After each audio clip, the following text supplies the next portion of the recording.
देखिए, ऑनलाइन आवेदन करने के लिए सबसे पहले आपको easy2net.com सर्च करना है। तो आपके सामने जो है easy2net.com का जो ऑफिशियल वेबसाइट है यहाँ पे देखने को मिलेगा। इसको यहाँ से ओपन कर लेंगे। ओपन करने के बाद यहाँ पे देख सकते हैं कि आपको लिंक उपलब्ध हो जाता है, तो यहाँ पे आप क्लिक कर लेंगे। हालांकि लिंक हमने नीचे भी उपलब्ध करवा दिया हुआ है डिस्क्रिप्शन बॉक्स में, जहाँ से क्लिक करके आप यहाँ पे आ सकते हैं। ठीक है, यहाँ पे आने के बाद आप देखेंगे तो इनका जो आवेदन है 5 फरवरी यानी कि आज से ही शुरू किया गया है। 20 फरवरी तक जो है फॉर्म को आपको भरना है। और नीचे आएंगे तो इसमें जो है सभी जानकारी बता दी गई है, आप चाहें तो पढ़ सकते हैं। बाकी यहाँ पे आपको जो है ऑनलाइन आवेदन करने का लिंक मिलता है, इस पर आपको क्लिक करना है।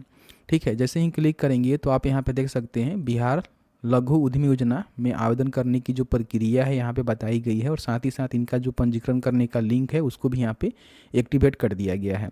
तो फॉर्म कैसे भरना है उसके लिए हम आगे बात करेंगे, लेकिन सबसे पहले समझिए कि फॉर्म जो है भरने के लिए आपके पास कौन कौन से डॉक्यूमेंट होनी चाहिए।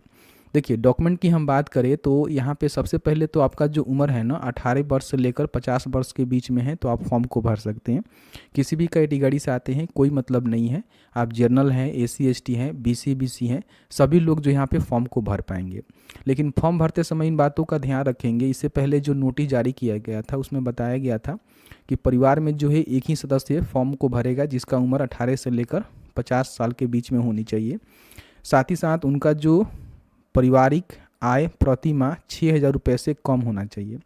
यानी कि समझिए कि आज के डेट में जो है 6,000 रुपये से कम जो पारिवारिक आय वाले लोग हैं बहुत ही कम है। फिर भी सरकार के डेटा में 90 लाख ऐसे परिवार पाए गए हैं जो कि इस श्रेणी में आते हैं। ठीक है, तो आपका पारिवारिक आय जो है 6,000 रुपये से कम होने का मतलब क्या है कि जब भी आप आय प्रमाण पत्र बनाएंगे तो आपका जो आय प्रमाण पत्र बनता है ना वो वार्षिक बनता है। ठीक है, मतलब कि 12 महीना का उसमें आपका पारिवारिक आय रहता है। उसके बाद यहाँ पे आएंगे तो आपका जो है उम्र प्रूफ करने के लिए आप चाहें तो मैट्रिक का सर्टिफिकेट दे सकते हैं, या फिर आपके पास जन्म प्रमाण पत्र है, या फिर मान लीजिए आपके पास पैन कार्ड है, आधार कार्ड है, कोई एक डॉक्यूमेंट आप दे सकते हैं जिसमें आपका एज प्रूफ हो जाए कि आप 18 से लेकर 50 वर्ष के बीच में हैं। फिर यहाँ पे आपको आधार कार्ड देना होगा, आवासीय प्रमाण पत्र देना होगा। आवासीय प्रमाण पत्र इसलिए लग रहा है कि ये आप प्रूफ कर पाएंगे कि आप जो है बिहार के ही निवासी हैं। ठीक है, क्योंकि बिहार के निवासियों को ही लाभ मिलेगा, आप अदर स्टेट से हैं तो फॉर्म को नहीं भर सकते हैं। उसके बाद यहाँ पे जाति प्रमाण पत्र, देखिए सभी कैटेगरी के लोग अप्लाई कर सकते हैं, लेकिन जो भी रिजर्व्ड कैटेगरी है जैसे कि एसी एसटी बीसी बीसी उनको जो है जाति भी यहाँ पे देना पड़ेगा, क्योंकि इन्होंने बोला हुआ है। और जो भी प्रमाण पत्र बनवाएंगे ना वो एक साल के अंदर का रहेगा तो ठीक रहेगा। ठीक है, उसके बाद यहाँ पे मासिक जो पारिवारिक आय प्रमाण पत्र है जो कि अंचल अधिकारी के द्वारा निर्गत होना चाहिए, यह बनवा लेंगे। हालांकि यहाँ पे इन्होंने मेंशन नहीं किया हुआ है कि आपका जो आय प्रमाण पत्र रहेगा वो कितना तक रहना चाहिए, लेकिन इन्होंने जो प्रीवियस नोटिफिकेशन जारी किया था तो उसमें बोला था कि आपका जो पारिवारिक आय है प्रति माह 6,000 रुपये से कम होनी चाहिए। तो इसका मतलब जो है 72 से अधिक रहेगा तो दिक्कत हो सकता है, लेकिन इन्होंने यहाँ पे मेंशन नहीं किया हुआ है। किसी न किसी बैंक में आपका खाता होना चाहिए जहाँ पे आप उसका स्टेटमेंट दे सकते हैं। आपके पास चेक है तो रद्द चेक दे सकते हैं, उस खाते का पासबुक है तो पासबुक अपलोड कर सकते हैं। तो कोई भी एक डॉक्यूमेंट यहाँ पे बैंक खाता को प्रूव करने के लिए आप यहाँ पे दे सकते हैं। उसके बाद यहाँ पे अपना सिग्नेचर फ़ोटो देंगे। फ़ोटो जो है आपका वेब कैमरा से यानी कि लाइव क्लिक किया जाएगा, तो ध्यान रखेंगे आपके सिस्टम में कैमरा होना चाहिए। उसके बाद यहाँ पे जो है दिव्यांगता प्रमाण पत्र, अगर आप विकलांग है तो दे सकते हैं, नहीं तो इसको छोड़ सकते हैं। बाकी आपका जो भी आधार कार्ड रहेगा उसमें मोबाइल नंबर लिंक होना चाहिए, तभी जो है फॉर्म को आप यहाँ पे भर पाएंगे। अब यहाँ पे हम बात कर लेते हैं कि आप सारे अर्हता को रखते हैं और आपके पास सारे डॉक्यूमेंट है, फॉर्म को भरना चाहते हैं तो फॉर्म को कैसे भरेंगे। तो फॉर्म को भरने के लिए आपको पंजीकरण करे का जो बटन है ना इस पर आपको क्लिक करना होगा, तो आपके सामने जो है रजिस्टर करने का जो पेज है इस तरह से खुल जाएगा। ठीक है, तो यहाँ पे सबसे पहले समझिएगा कि अपना जो है प्रथम नाम यहाँ पे लिखना है। प्रथम नाम का मतलब क्या होता है कि आपका जैसे कि नाम राम कुमार है तो आपका नाम जो है प्रथम में राम हो गया, कुमार में आपका जो है मध्य हो गया, और अंतिम नाम कोई है जैसे कि राम कुमार शर्मा तो शर्मा आप अंतिम नाम में डाल सकते हैं। तो इस तरह से आपके आधार कार्ड पे जो भी नाम होगा उस प्रकार से आप अपना नाम यहाँ पे टाइप करेंगे। फिर यहाँ पर अपना लिंग बताएंगे कि स्त्री है कि पुरुष है या फिर अन्य है, कोई भी है तो फॉर्म को भर सकता है, कोई दिक्कत नहीं है। फिर यहाँ पे एक मोबाइल नंबर आपको देना होगा। उसके बाद अपना जो आधार नंबर डालना है। फिर यहाँ पे कोटि का चयन करना है कि आप सामान्य वर्ग से हैं, पिछड़ा वर्ग है, अति पिछड़ा वर्ग है, अनुसूचित जाति है या फिर अनुसूचित जनजाति है। तो सभी कैटेगरी के जो है लोग यहाँ पे फॉर्म को भर सकते हैं, उसके लिए कोई रोक नहीं है। फिर यहाँ पे अपना जो है जिला सेलेक्ट करेंगे, जिस जिला के अंतर्गत आते हैं। तो यहाँ पे जिला आपको देखने को मिल जाएगा। और जो भी जानकारी भरिएगा सही ढंग से भरिएगा, क्योंकि बाद में जो है करेक्शन करने का आपको ऑप्शन नहीं मिलेगा। तो यहाँ पे 2 बार 3 बार जानकारी को चेक करके आपको भरना है और उसके बाद OTP प्राप्त करे के बटन पे क्लिक करना है। जैसे ही OTP प्राप्त करे के बटन पर क्लिक करेंगे तो आपका जो है नंबर यहाँ पे दिखाया जाएगा कि क्या आपका ये नंबर सही है ना। अगर सही है तो आप ठीक करेंगे, अगर गलत है तो यहाँ पे इसको सुधार कर लेंगे, ठीक है। तो मेरा जानकारी यहाँ पे सही है तो मैं यहाँ पे ठीक करे के बटन पे क्लिक करूँगा। अब क्या होगा कि आपके नंबर पे जो है एक OTP सेंड किया जाएगा जो कि 4 डिजिट का होगा, जिसको आपको यहाँ पे डालना होगा और उसके बाद सत्यापित करे के बटन पे आपको क्लिक करना होगा। अब आपका पंजीकरण जो यहाँ पे सफलतापूर्वक हो गया है, आपको यहाँ पे ठीक के बटन पे क्लिक करना है।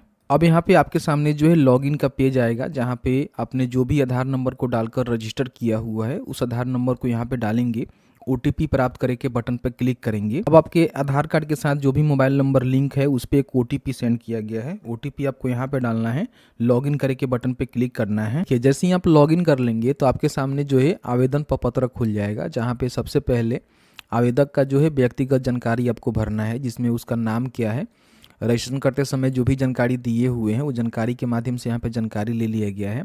फिर यहाँ पे लिंक भी ऑटोमेटिकली उसी समय आपने दिया होगा, रजिस्ट्रेशन करते समय वो जानकारी यहाँ पे ले लिया गया है। बाकी यहाँ पे अपना जो है जन्म तिथि इस कैलेंडर के माध्यम से चूज करना है कि आपका जो है डेट ऑफ बर्थ क्या है। डेट ऑफ बर्थ सेलेक्ट करेंगे तो आपका जो भी उम्र है यहाँ पे काउंट करके बता दिया जाएगा कि आपका जो उम्र है ना कितना हो रहा है। उसके बाद थोड़ा सा आपको नीचे आना है, यहाँ पे जो है माता पिता, पति या फिर अभिभावक का नाम आप दे सकते हैं, जो भी आपके कंडीशन में एप्लीकेबल है उसकी नाम आप डालेंगे। फिर यहाँ पे प्रोजेक्ट का नाम आपको बताना है जिसमें आप अपना उद्यम लगाना चाहते हैं, ठीक है।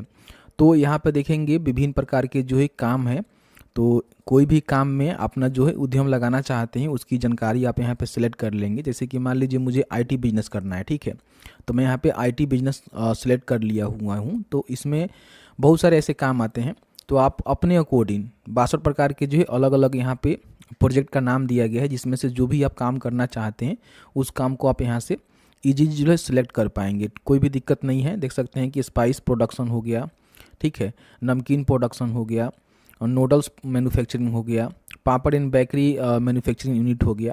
तो इस प्रकार से देखेंगे तो कई सारे जो है काम है, ठीक है। 2 व्हीलर रिपेयरिंग हो गया, एयर कंडीशनर रिपेयरिंग हो गया, ऑटो गैरेज हो गया, मोबाइल एंड चार्जर रिपेयरिंग हो गया। तो जो भी आप काम करना चाहते हैं उसका जानकारी यहाँ पे आपको सेलेक्ट करना है। उसके बाद अगर आप दिव्यांग हैं, यस करेंगे तो आपको जानकारी देना होगा कितना % है और किस प्रकार के आप दिव्यांग हैं। नहीं है, नो करेंगे, कोई दिक्कत नहीं है। उसके बाद यहाँ पे जो है आधार पर जो भी आपका पता अंकित है उसके हिसाब से आपको यहाँ पे अपना जो है पूरा यहाँ पे एड्रेस लिखना है। फिर यहाँ पे आप ग्रामीण क्षेत्र से हैं कि शहरी क्षेत्र से हैं उसकी जानकारी बताएंगे। ग्रामीण से हैं तो अपना यहाँ पे ब्लॉक और गांव वार्ड नंबर लिखेंगे, और शहरी क्षेत्र से हैं तो अपना जो है नगर पालिका और यहाँ पे अपना वार्ड नंबर लिखेंगे, ठीक है। तो इस तरह से जानकारी सिलेक्ट करना है। उसके बाद थोड़ा सा नीचे आना है, यहाँ पे आपका आधार कार्ड नंबर रहेगा, यहाँ पे मोबाइल नंबर रहेगा, अपना जो है जाति बताना है कि आप जो है किस जाति से आते हैं। फिर यहाँ पे मासिक जो पारिवारिक आय है आपको बताना है, जो कि 6000 से कम नहीं अधिक नहीं होना चाहिए, ध्यान रखेंगे। तो 6000 से अधिक आप अगर आपका पारिवारिक आय है मासिक तो आप यहाँ पे फॉर्म को भरेंगे। हो सकता है कि आपका सिलेक्शन ना हो, क्योंकि इसके लिए जो है मैंने नोटिस स्टार्टिंग में दिखाया कि 6000 से अधिक जिनका पारिवारिक आय है वो लोग एलिजिबल नहीं है। आपके परिवार में किसी भी सदस्य को मुख्यमंत्री योजना का लाभ प्राप्त है तो आप यहाँ पे यस करेंगे, तो लाभ के लिए आप यहाँ पे एलिजिबल नहीं होंगे। देखिए यहाँ पे बोला गया यदि हाँ तो मुख्यमंत्री उद्यम योजना का आवेदन संख्या यहाँ पे दर्ज कर सकते हैं, ठीक है। तो ये बात ध्यान रखिएगा, आप लिए हैं तो आप फॉर्म नहीं भर सकते हैं, नहीं लिए हैं तभी जो है फॉर्म को भरेंगे। तो यहाँ पे नो करेंगे और जमा करे के बटन पे आपको क्लिक करना है। जैसे ही जमा करे के बटन पर क्लिक करेंगे तो अब अपना जो बैंक अकाउंट डिटेल्स है उसको यहाँ पे भरना है। सबसे पहले तो कौन से बैंक में आपका खाता है उस बैंक का नाम यहाँ पे लिखेंगे। उसके बाद यहाँ पे जो है शाखा का जो नाम है यानी कि ब्रांच का जो भी नेम है वो आपको बताना है। फिर यहाँ पे IFSC कोड लिखना है। उसके बाद यहाँ पे खाता संख्या और उसी खाता संख्या को पुनः यहाँ पे डालकर आपको जो है जमा करे के बटन पर क्लिक करना है। कोई भी आपका खाता हो सकता है जो कि आपके पास है, उसकी जानकारी आप यहाँ पे भरेंगे, ठीक है। और उसके बाद जमा करे के बटन पर क्लिक करेंगे। अब यहाँ पे आपको जो है डॉक्यूमेंट अपलोड करने हैं, जहाँ पे सबसे पहले आपका जो डॉक्यूमेंट रहेगा JPG, PNG, PDF सभी में जो है डॉक्यूमेंट को अपलोड कर सकते हैं, कोई भी दिक्कत नहीं है। सबसे पहले डॉक्यूमेंट की हम बात करें तो आपका जो प्रोफाइल फ़ोटो है वो आपको अपलोड करना है, जो कि मैनुअली आप खुद से अपलोड नहीं कर सकते हैं। इसके लिए जो है स्टार्ट कैमरा के बटन पर क्लिक करके अपना जो इस तरह से जो है लाइव कैमरा जो है क्लिक करेंगे, यहाँ पे क्लिक फ़ोटो के बटन पर क्लिक करेंगे तो आपका जो है फ़ोटो यहाँ पे क्लिक हो जाएगा और ऑटोमेटिकली यहाँ पे अपलोड भी हो जाएगा, ठीक है। जो कि खुद से नहीं कर सकते हैं, लाइव अपने जो भी लैपटॉप है, डेस्कटॉप है, उसके माध्यम से अपना जो है फ़ोटो यहाँ पे क्लिक करना होगा। और क्लिक करते समय यहाँ पे अलाउ भी कर दीजिएगा कैमरा को, तो इस तरह से फ़ोटो आपका क्लिक होकर अपलोड हो जाएगा। फिर यहाँ पे अपना जो भी उम्र का सत्यापन करने के लिए कोई एक डॉक्यूमेंट आप यहाँ पे दे सकते हैं, जिसमें मैट्रिक का सर्टिफिकेट हो सकता है, जन्म प्रमाण पत्र हो सकता है, पैन कार्ड हो सकता है, आधार कार्ड हो सकता है। 200 KB से अधिक नहीं होना चाहिए। चूज फाइल के बटन पर क्लिक करेंगे, अपलोड के बटन पर क्लिक करेंगे, आपका जो डॉक्यूमेंट है ना इस तरह से अपलोड हो जाएगा। उसके बाद यहाँ पे देख सकते हैं कि आपको जो है आधार कार्ड अपलोड करना है, फिर यहाँ पे आवासीय प्रमाण पत्र अपलोड करना है। उसके बाद मासिक पारिवारिक आय प्रमाण पत्र, जो कि 6,000 रुपये वाला ध्यान रखिएगा कि 6,000 से अधिक आपका मासिक पारिवारिक आय नहीं होनी चाहिए, तो उसके हिसाब से कैलकुलेशन करके यहाँ पे अपलोड करना है। उसके बाद जो भी आपका बैंक है उसका स्टेटमेंट दे सकते हैं, रद्द चेक दे सकते हैं या फिर पासबुक दे सकते हैं, कोई भी आपके पास होनी चाहिए एक इसमें से। तो आपके पास पासबुक है तो पासबुक को आप यहाँ पे जो उसका फर्स्ट पृष्ठ होता है जिस पे उसका IFSC कोड, अकाउंट नंबर लिखा होता है, उसको यहाँ पे स्कैन करके यहाँ पे अपलोड कर देंगे, ठीक है। उसके बाद अपना जो है सिग्नेचर की फ़ोटो अपलोड करेंगे, जो भी आपका सिग्नेचर है उसको यहाँ पे अपलोड करेंगे। और लास्ट में यहाँ पे जाति प्रमाण पत्र आपको अपलोड करने हैं। सभी डॉक्यूमेंट जो है अपलोड करना मैंडेटरी है। चूज फाइल के बटन पर क्लिक करके डॉक्यूमेंट अपलोड करेंगे तो इस तरह से अपलोड हो जाएगा। तो यहाँ से आप व्यू भी कर सकते हैं कि आपने जो है कौन कौन से डॉक्यूमेंट को अपलोड किया हुआ है। उसके बाद यहाँ पे सबमिट करने से पहले आवेदन की जाँच करें के बटन पर आपको क्लिक करना है। अब यहाँ पे आपने जो भी जानकारी भरा हुआ है फॉर्म में, वो सभी जो है आपको देखने को यहाँ पे मिलेगा कि आपने जो है क्या क्या जानकारी यहाँ पे फिल आउट किया हुआ है, जिसको एक बार ज़रूर चेकआउट कर लेंगे। किसी प्रकार की कोई भी आपको कुछ गलती लग रहा है, जैसे कि मान लीजिए व्यक्तिगत जानकारी में किसी प्रकार की गलत हो गया जिसमें सुधार करना चाहते हैं, तो इस पर क्लिक करेंगे तो ये जो है सुधार पे आपको ले जाएगा जहाँ से आपको सुधार करना है। फिर यहाँ पे अपना जो भी बैंक डिटेल्स डाला हुआ है उसमें किसी प्रकार की सुधार करना है तो आप यहाँ पे कर सकते हैं। और डॉक्यूमेंट में किसी प्रकार की सुधार करने की आवश्यकता है तो आप यहाँ से डॉक्यूमेंट में भी सुधार कर सकते हैं।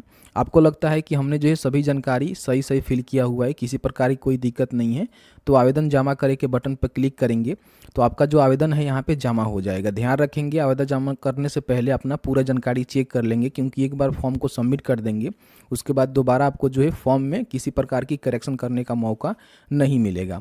आवेदन जमा करने के बाद आपका जो है फॉर्म यहाँ पे फिल हो जाएगा और आपको जो भी प्रिंट आउट दिया जाएगा उसको प्रिंट करके अपने पास सुरक्षित रख लेंगे, क्योंकि भविष्य में इसका काम लगता रहता है। इसके बाद आप यहाँ पे लॉन्ग आउट कर सकते हैं। इस तरह से लॉन्ग आउट के बटन पर क्लिक करेंगे तो आप यहाँ पे लॉन्ग आउट हो जाएंगे। और कभी भी आपको लॉगिन करना है तो अपना जो है आधार नंबर यहाँ पे डालेंगे, OTP प्राप्त करे के बटन पर क्लिक करेंगे, OTP जाएगा, उसको डालकर यहाँ पे लॉगिन करेंगे और लॉगिन करने के बाद जो भी अपना जानकारी है उसको चेकआउट कर सकते हैं।